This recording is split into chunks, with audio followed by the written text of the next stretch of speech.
Alhamdulillahi anzala as-sakinata fi qulubil mu'minin liyazdadu imanan ma imanihim. Asyhadu an la ilaha illallah wahdahu la syarikalah wa asyhadu anna sayyidina Muhammadan abduhu wa rasuluh. Allahumma sholli ala sayyidina Muhammad wa ala ali sayyidina Muhammad. Wa qala ta'ala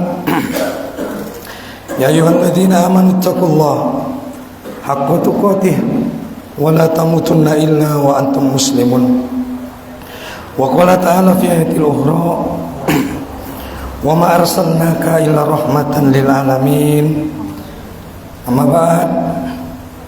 Segala puji dan syukur kehadirat Allah Subhanahu wa taala yang masih memberikan kita nikmat iman, nikmat usia, nikmat kesehatan, begitu juga nikmat kesempatan, sehingga kita bisa berhadir di masjid yang dirahmati oleh Allah Subhanahu wa taala ini dalam rangka melaksanakan ibadah salat Jumat sebagaimana yang diperdukan oleh Allah Subhanahu wa taala.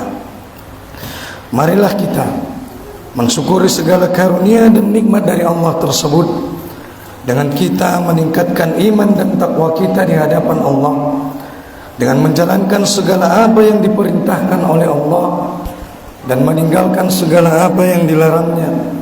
Mudah-mudahan dengan begitu kita tergolong sebagai hamba yang bertakwa, hamba yang insya Allah kelak Allah masukkan ke dalam surganya, surga jannatun tajri min tahtihal anhar khalidina fiha abadan, amin ya rabbal alamin.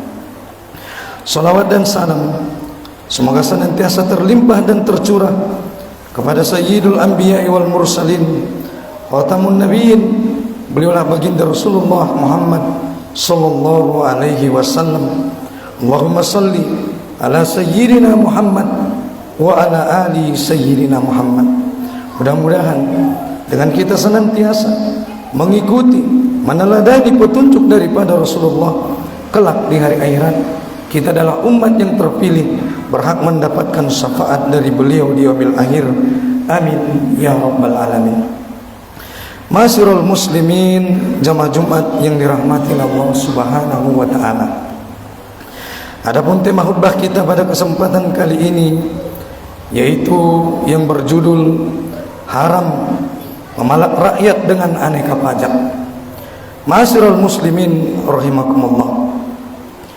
Hari ini pemerintahan kita telah berganti, tetapi jamaah Jumat yang dirahmati Allah Subhanahu wa taala, kehidupan yang sejahtera masih saja menjadi mimpi bagi kita. Tak lama lagi kita akan menghadapi beban hidup yang semakin berat, yaitu dengan bertambahnya kenaikan pajak atau pertambahan nilai PPN menjadi 12% yang berlaku mulai di bulan Januari 2025. Siapa yang senang kalau pajak itu dinaikkan? Pasti kita semua akan merasakan keberatan.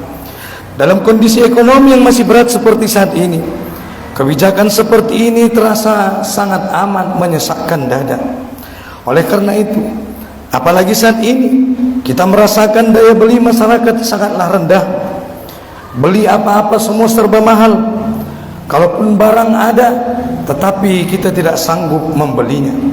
Hadirin jamaah Jumat rahimakumullah, ini semua bukan soal semata siapa yang memimpin negeri kita, tapi dengan apa mereka akan memimpin kita, dengan hukum apa yang akan dijalankan kepada kita. Oleh karena itulah, ketahuilah seluruhnya bahwa dalam sistem hari ini, yaitu sistem ekonomi kapitalisme, pajak digunakan untuk menutup defisit anggaran akibat sistem ekonomi berbasis utang atau berbasis ribawi. Akibatnya rakyat kita hari ini terbebani dengan berbagai pungutan, termasuk diantaranya pungutan PPN yang bersifat represif, sehingga pungutan ini tentunya memberatkan golongan yang berpenghasilan rendah, maka kebijakan semacam ini, khususnya di tengah kesulitan masyarakat, merupakan kezaliman yang diharamkan oleh Allah Subhanahu wa taala. Allah Subhanahu wa taala berfirman di dalam ayatnya surah Al-Baqarah, surah kedua ayat 188. Allah Subhanahu wa taala dengan jelas mengatakan, "Wala ta'kulu amwalakum bainakum bil batil." Yang artinya, janganlah kalian memakan harta di antara kalian dengan jalan yang batil. Quran surah Al-Baqarah ayat 188. Imam Ibnu Katsir menjelaskan bahwa ayat ini melarang segala bentuk perampasan hak milik, apalagi oleh penguasa terhadap rakyatnya.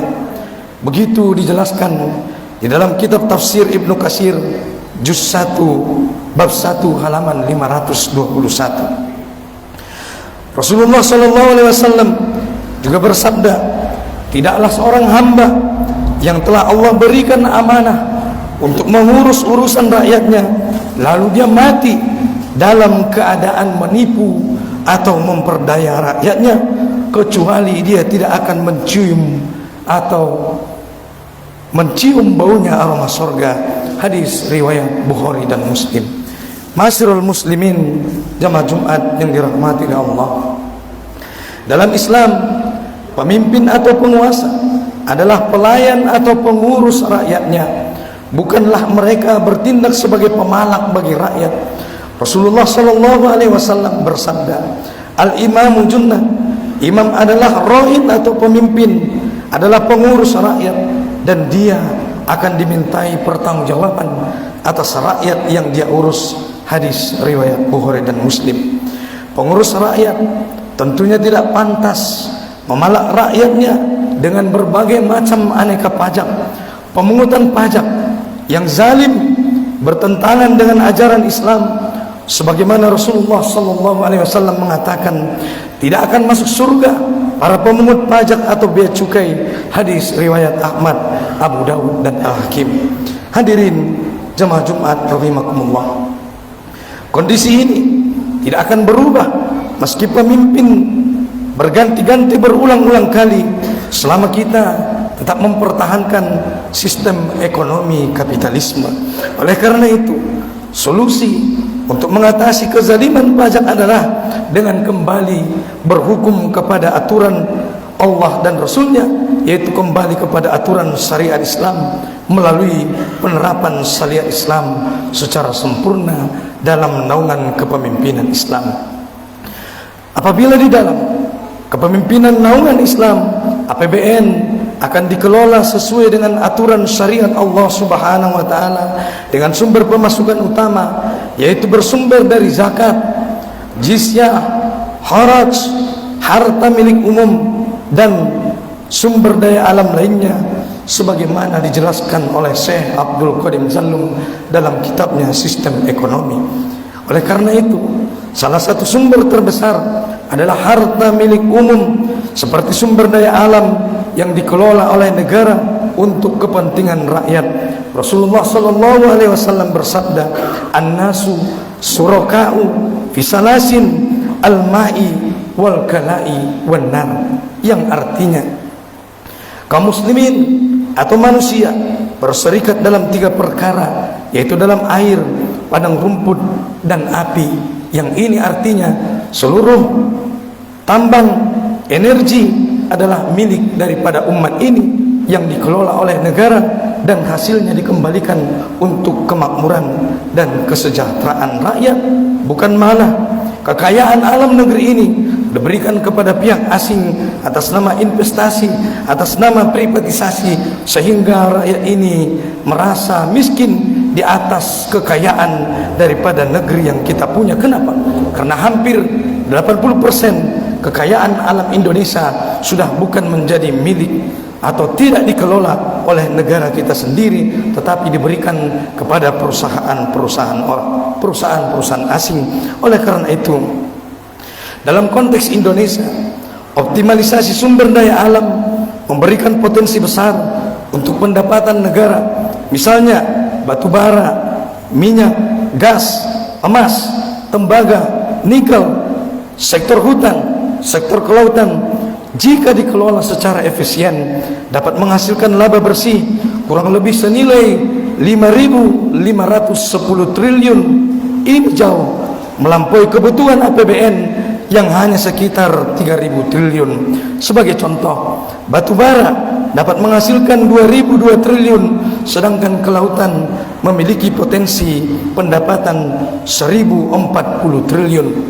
Pengelolaan yang berlandaskan syariah Islam tidak hanya menghapus kebutuhan pajak, tetapi juga memberdayakan sumber daya untuk kesejahteraan sepenuhnya bagi kepentingan rakyat. Hadirin jamaah Jumat rahimakumullah. Dengan demikian, penerapan syariat Islam secara sempurna sehingga negara tidak perlu bergantung kepada pajak atau bergantung kepada utang luar negeri, sehingga hasil kekayaan alam yang melimpah dapat dikelola secara optimal untuk memenuhi kebutuhan rakyat. Hal ini selaras dengan hadis Rasulullah sallallahu alaihi wasallam yang mengatakan bahwa pemimpin adalah pengurus dan bertanggung jawab atas kesejahteraan rakyat mereka, bukan malah memungut pajak dengan pungutan pajak yang menyusahkan rakyat, karena pemimpin seharusnya bertanggung jawab atas kesejahteraan rakyatnya, bukan malah memungut pajak. Sebagaimana sabda Rasulullah sallallahu alaihi wasallam mengatakan bahwa al-imam atau pemimpin atau kepala negara adalah pengurus rakyat dan akan dimintai pertanggungjawaban atas rakyat yang dia urus. Hadis riwayat Bukhari dan Muslim. Oleh karena itu, terakhir, umat Islam dan bangsa ini harus benar-benar kembali kepada aturan Allah Subhanahu wa taala dengan menjalankan syariat Islam secara sempurna di dalam aspek kehidupan, termasuk menjalankan syariat Islam dalam bidang sistem ekonomi, bagaimana mengelola perekonomian, diantaranya juga bagaimana mengelola APBN secara syariat Islam. Selain itu, karena kewajiban dari Allah Subhanahu wa taala dan Rasulnya menegakkan syariat Islam bukanlah sebuah khayalan, sebagaimana dulu Rasulullah pernah menjalankannya ketika Rasulullah telah hijrah dari kota Makkah ke Madinah. Maka di Madinah berlaku syariat Islam 100% sampai runtuhnya pada tanggal 3 Maret tahun 1924 Masehi yang diruntuhkan oleh Mustafa Kemal, sehingga semenjak itu kaum muslimin tidak lagi diatur dengan syariat Islam dan pengadilan terbagi menjadi dua, ada pengadilan sipil dan ada pengadilan agama. Mudah-mudahan dengan kita kembali kepada Al-Quran, dengan kita kembali kepada syariat, tunduk patuh mengikuti petunjuk daripada Rasulullah, tunduk patuh mengikuti petunjuk daripada Allah Subhanahu wa taala, insyaallah kesejahteraan yang diidam-idamkan akan tercapai dengan keimanan dan ketakwaan yang sepenuhnya, sebagaimana Allah mengatakan, ya ayyuhalladzina amanu udkhulu fis-silmi kaffah, wahai orang-orang beriman, ambillah Islam, masuklah ke dalam Islam secara sempurna. Mari kita menjalankan aturan Allah ini tanpa memilih-milih mana hukum yang kita sukai, mana hukum yang tidak kita sukai. Jangan sampai kita seperti yang Allah sindir di dalam Al-Quran, sebagaimana orang-orang Yahudi, sebagaimana orang-orang kafir. Allah mengatakan, apa tu'minuna bi ba'dil kitab wa ta'furuna bi ba'di. Apakah kalian mengamalkan sebagian ayat Allah? Apakah kalian mengimani sebagian ayat Allah lalu menolak sebagian ayat yang lain dikarenakan kalian tidak menyukainya? Mudah-mudahan khutbah Jumat yang singkat ini dapat bermanfaat bagi kita semua. Barakallahu li wa lakum fil Qur'anil azim wa nafa'ani wa iyyakum bima fihi minal ayati wa dzikril hakim wa taqabbalallahu minna wa minkum tilawatahu innahu was-samiul alim. Aqulu qouli hadza wa astaghfirullahal azim innahu wal ghafurur rahim.